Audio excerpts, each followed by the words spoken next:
GPT, or Generative Pre-trained Transformer.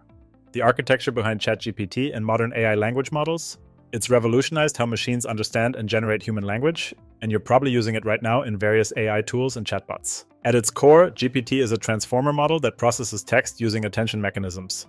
Unlike older models that read text one word at a time, GPT can look at an entire sequence at once, understanding relationships between words no matter how far apart they are. The G stands for generative.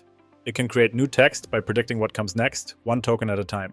Each prediction is based on everything that came before it, like playing a sophisticated word association game.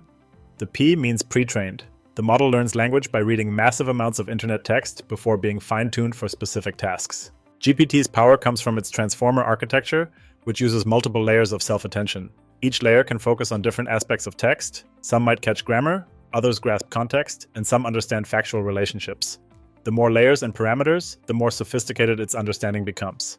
The model represents words as vectors in high-dimensional space, where similar words cluster together.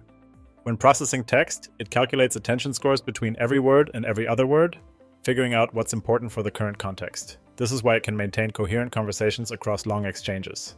Training GPT requires enormous computational resources and massive datasets. Each version has grown exponentially.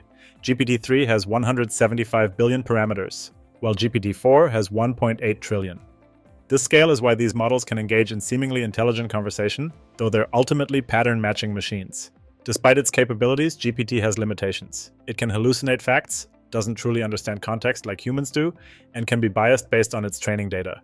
It's a powerful tool for text generation and understanding, but not a true artificial general intelligence. This has been GPT Architecture in 100 seconds. Hit like if you want more AI explanations, and check out our neural networks video to understand what's happening under the hood. Thanks for watching, and I'll see you in the next one.